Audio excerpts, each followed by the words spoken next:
There is a mystery in the desert, a monument so iconic and ancient that it has stood watch over the sands of Egypt for thousands of years.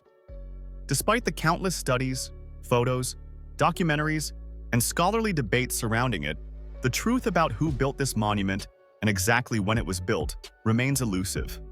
The Great Sphinx of Giza is not just a statue, it is a riddle carved in stone, a silent sentinel whose origins continue to baffle archaeologists, geologists, and historians alike. The central question, one that has divided experts and enthusiasts for decades, remains: how old is the Sphinx really? Welcome to Numen Arcanis. To all who have supported this journey into the unknown, your support is deeply appreciated. For newcomers, every follow brings us closer to uncovering forgotten truths buried beneath the sands of time. Now, we embark on one of the most heated and intriguing debates in the history of ancient Egypt. The Sphinx is far more than a mere statue.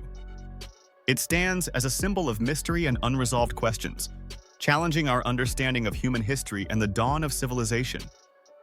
Standing face to face with the Great Sphinx is an experience unlike any other. No image or video can prepare you for its grandeur. The scale alone is breathtaking. The weathered stone, worn by millennia of desert winds and sandstorms, speaks of untold ages. The atmosphere around it is heavy with silence, a quietness that seems to hold the weight of centuries. Visitors often remark that this experience hits differently when you are physically there, within the enclosure, surrounded by eroded limestone walls. It is here that the real mystery of the Sphinx begins to reveal itself. The stone walls, scarred and weathered, tell a story etched by time and nature. And this story, surprisingly, does not align with the official history. The accepted narrative states that the Sphinx was carved around 2500 BCE during the reign of Pharaoh Khafre, one of the 4th dynasty rulers of ancient Egypt. This dating is based on archaeological evidence found nearby, including Khafre's pyramid and associated temples. For decades, this timeline has been the mainstream consensus. However, a growing number of experts challenge this conclusion, arguing that the evidence tells a different story. The primary point of contention lies in the nature of the erosion found on the walls of the Sphinx enclosure. Geological studies reveal that the weathering patterns on the limestone walls indicate prolonged and heavy rainfall. This is critical because Egypt has not experienced significant rainfall for thousands of years, certainly not since the end of the last ice age, over 9,000 years ago.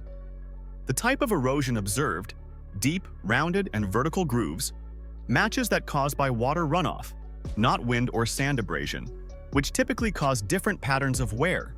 This observation has led researchers such as Robert Schoch and Colin Reeder to propose that the Sphinx is much older than traditionally believed. Reeder, in particular, identified this key evidence that has been overlooked or dismissed by many in the archaeological community. To understand why this matters, it is important to know how erosion works. Different environmental factors leave distinct signatures on stone.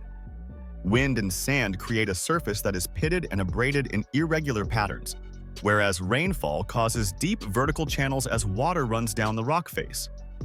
Groundwater and salt crystallization also contribute to erosion, but again, they leave telltale signs that experts can differentiate.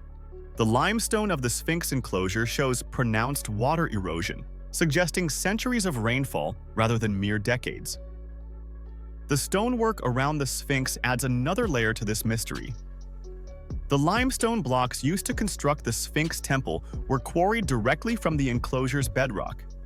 This fact is well established and undeniable.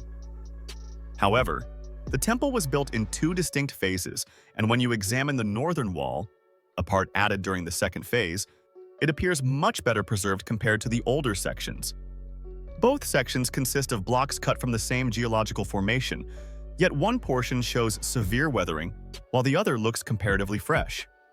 This discrepancy raises important questions about their relative ages. If both phases were created during the 4th dynasty, they should exhibit similar erosion levels. The fact that they do not suggest the first phase, including the original quarrying and possibly the carving of the Sphinx enclosure, may be significantly older than the second. Potentially, this age difference spans thousands of years. The Sphinx itself, A massive limestone monolith left standing in the center of the quarry might not have originally been carved into the form of a lion at all. Some scholars propose that it was initially a megalithic monument from a time predating the dynastic period of Egypt, a sacred guardian placed on the Giza plateau and only later modified by Khafra or another ruler to resemble a lion. Further supporting this idea are artifacts such as pottery fragments, stone tools, and hammerstones found in quarrying channels above the temple's second phase.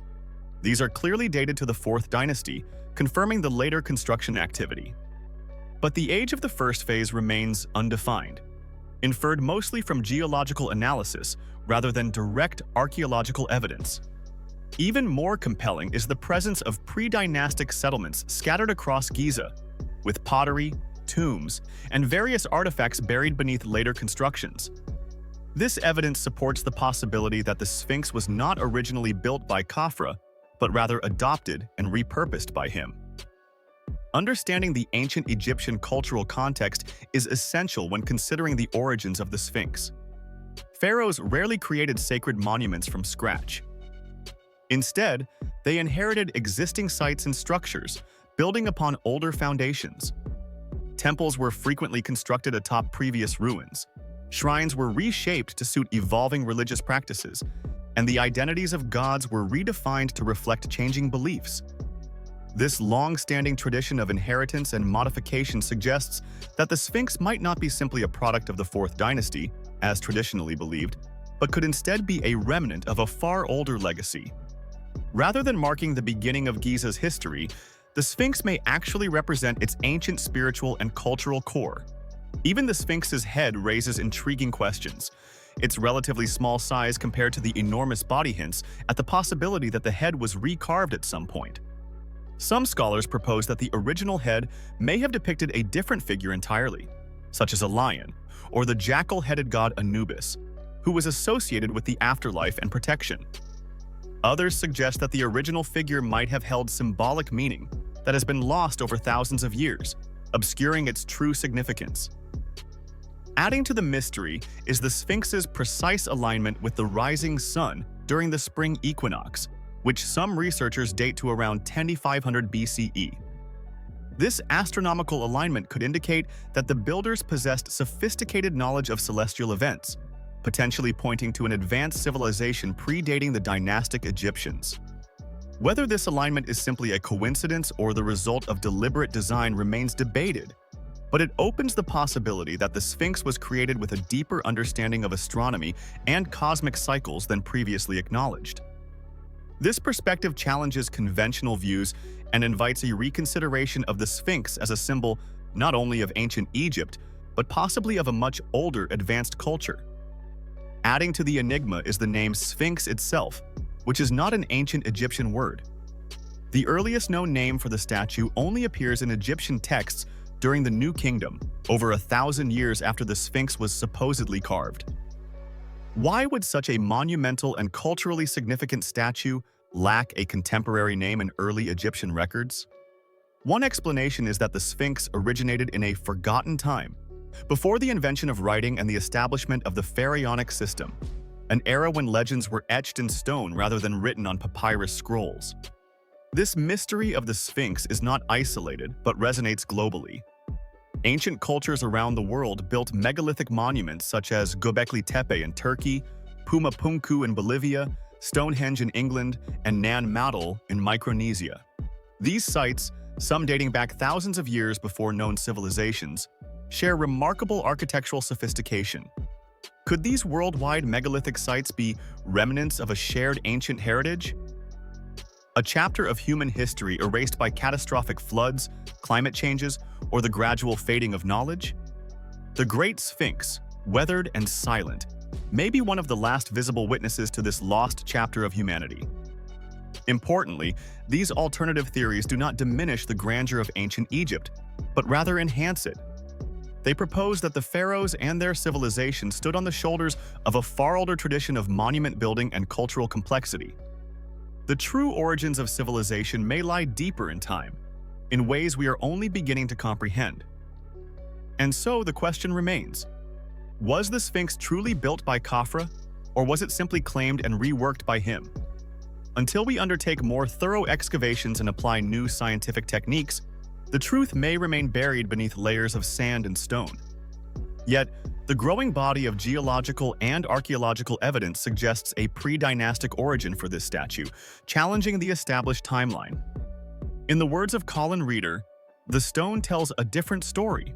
This is why we continue to ask questions, to explore and dig deeper. Somewhere beneath the sands, behind myths and legends, the real truth waits to be uncovered. Thank you for joining Numen Arcanis. If this story has made you think, if you believe there is more to ancient history than what has been told, then please subscribe for more secrets, questions, and revelations every week. Here, we do not just ask what happened, we ask what has been hidden. Until next time, stay curious.